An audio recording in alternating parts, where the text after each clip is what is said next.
সংগ্রাম চলছে চলছে চলবে 2 বছর ধরে নালে মুখ দেখা যায় তো নিচে করেন একটু নিচে করেন বাস বাস বাস আল্লাহ না লড়েন না লড়লে টেট পাসদের উত্তীর্ণ বেকারদের চাকরি প্রদান করতে হবে 2 বছর ধরে টেট পাস করেও বেকার কেন শিক্ষা দপ্তর জবাব দাও আর কত অপেক্ষা করব শিক্ষা দপ্তর জবাব দাও স্কুলগুলি শিক্ষক শূন্যতায় ভুগছে কেন শিক্ষা দপ্তর জবাব দাও জবাব চাই জবাব দাও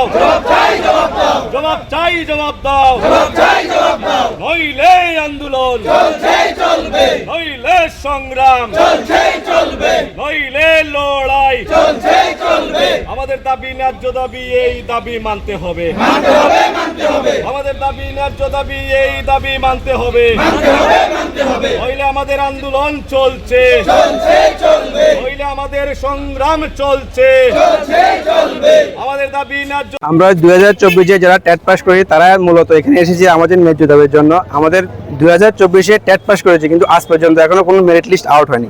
স্যার বলছে এই মাসে দেবে না এই মাসে দেবে না এই মাসে দেবে। এখন আমাদেরকে নতুন করে কেসে ভাসানো হচ্ছে যে নতুন করে হাইকোর্ট রায় দিয়েছে কিনা জানি এনওএস তারা কেস করেছে তার সঙ্গে একসঙ্গে আমাদেরকে রিক্রুটমেন্ট করবে। এইভাবে করতে করতে আমাদের অলরেডি রিক্রুটমেন্ট পিছিয়ে যাচ্ছে।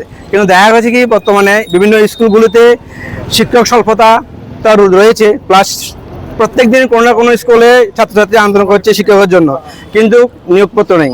প্লাস আমরা কিন্তু এখন অভারেজ হয়ে যাচ্ছি, অভারেজের পথে, কিন্তু আমাদের কোনো নিয়োগপত্র নেই। তো আমরা চাই যে যত দ্রুত তাড়াতাড়ি সম্ভব আমাদের মেরিট লিস্ট আউট করুক এবং আমাদেরকে রিক্রুটমেন্ট করুক। কতজন রয়েছেন আপনারা? প্রায় আমরা 1800 মতন ছাত্রছাত্রী আছি যারা এখন ওভার লিভিং এর কিছু স্টুডেন্ট 8জন যা স্টুডেন্ট আছে ওভার লিভিং, তাদের জন্য আমাদের রিক্রুটমেন্ট এখন পিছিয়ে আছে। আমাদের দাবি একটাই দেবে, আমাদের মেরিট লিস্ট আউট করুক এবং আমাদেরকে রিক্রুটমেন্ট করুক। অনেকবার এসেছি আমরা, কিন্তু স্যার প্রত্যেকবারে বলছে হবে হচ্ছে, এইভাবে করতে করতে আজকে 2 বছর পিছিয়ে গেল। আজ কি প্রত্যাশা নিয়ে আপনি এখানে? আমরা প্রত্যেকবারে প্রত্যাশা রাখি স্যারের কাছে যে আমরা মেরিট লিস্টে পাবো এবং আমরা রিক্রুটমেন্ট হবো। কতবার এসেছেন? অনেকবার এসেছি আমরা এই ধরে আমরা অনেকবার স্যারের কাছে ডিপুটেশন দিয়েছি, আমরা লিখিত দিয়েছি, মৌখিকভাবে বলেছি, সব দিক দিয়ে আমাদের প্রসেস হয়ে গেছে, কিন্তু স্যার বলছে দিচ্ছি করে চলছে। শিক্ষামন্ত্রীর সাথে দেখা করার কোনো শিক্ষামন্ত্রীর কাছে তো দেখা করার কোনো পরিকল্পনা আমাদের হচ্ছে না। কিভাবে হবে? আমাদের তো সব রাস্তায় আটকে দিচ্ছে। স্যার বলছে দেবে, তোমাদের তো আন্দোলন করার দরকার নেই, কিন্তু আমরা তো অলরেডি 2 বছর পিছিয়ে গেছে। কিভাবে আমরা পাবো এটা তো আমরা ভরসা নেই এখন আজকে এসেছি, দেখি স্যার কি বলে।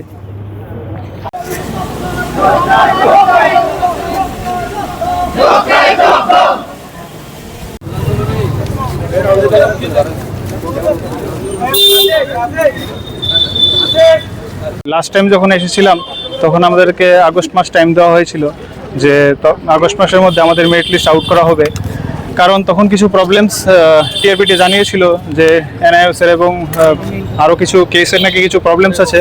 কিন্তু আমরা তো এখন জানতে পারলাম যে এই কেসগুলোর মোটামুটি সমাধান হয়েছে এবং আমাদের এক্সপেক্টেড আগস্ট মাসে মেরিট লিস্ট দেওয়ার কথা ছিল।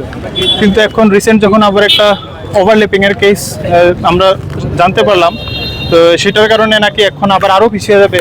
তো এইভাবে করে তো আমাদের প্রায় আজকে 1 বছর 2 বছর, মানে নোটিফিকেশন থেকে শুরু করে আজ অবধি প্রায় 2 বছর কমপ্লিট হয়ে গেল, এবং লাস্ট 1 ইয়ার ধরেই আমরা এরকমভাবে আন্দোলন করছি, কিন্তু কোনো তো আমাদের রিক্রুটমেন্টের কোনো কিছুই এগিয়ে যাচ্ছে না। আমাদের প্রসেস থেমে আছে।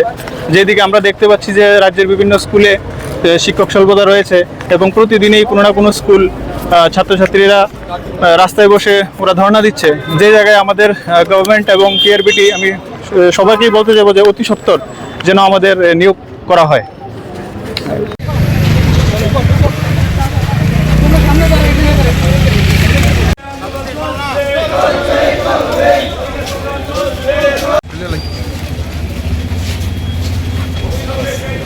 চলছে শিক্ষা দপ্তর জবাব দাও নইলে আন্দোলন চলছে নইলে সংগ্রাম চলছে টেট পাস করেও বেকার কেন শিক্ষা দপ্তর জবাব দাও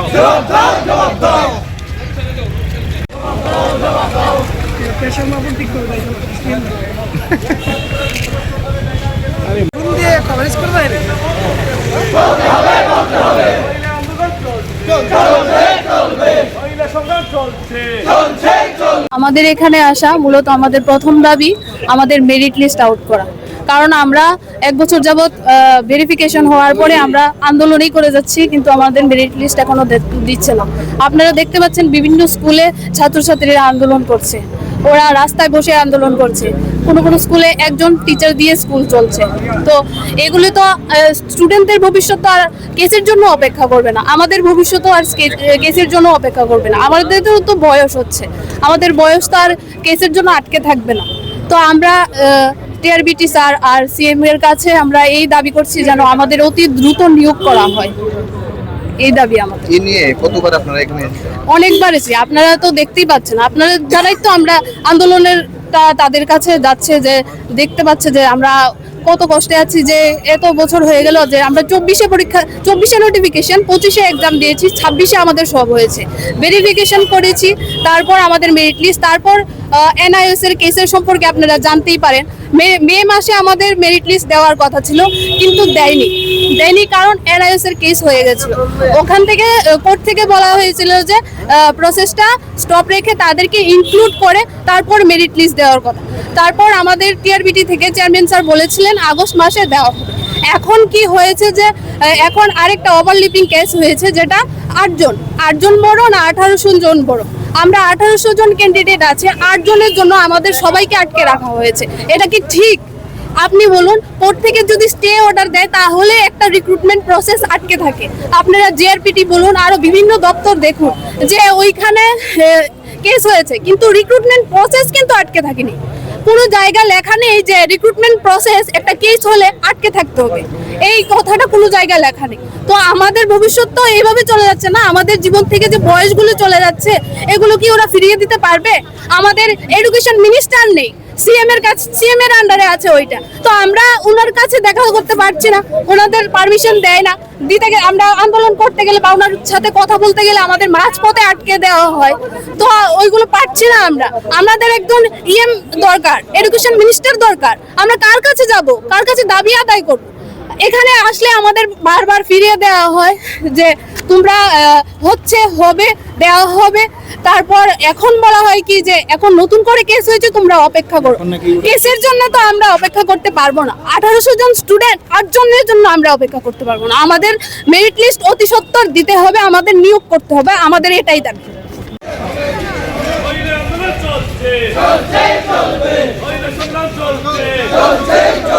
আমাদের লড়াই চলছে। আরে কই না মাইলা এটা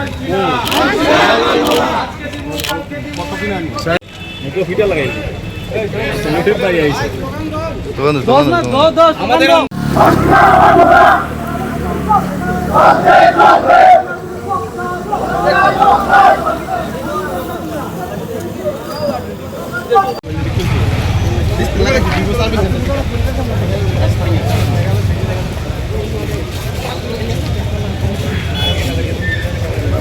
বছর ধরে টিআরবিটির তালবাহানা মানছি না, আজকে দেব কালকে দেব এই নীতি মানছি না, আজকে দেব কালকে দেব কবে দেব বলতে হবে, নইলে আন্দোলন চলবে, নইলে সংগ্রাম চলবে।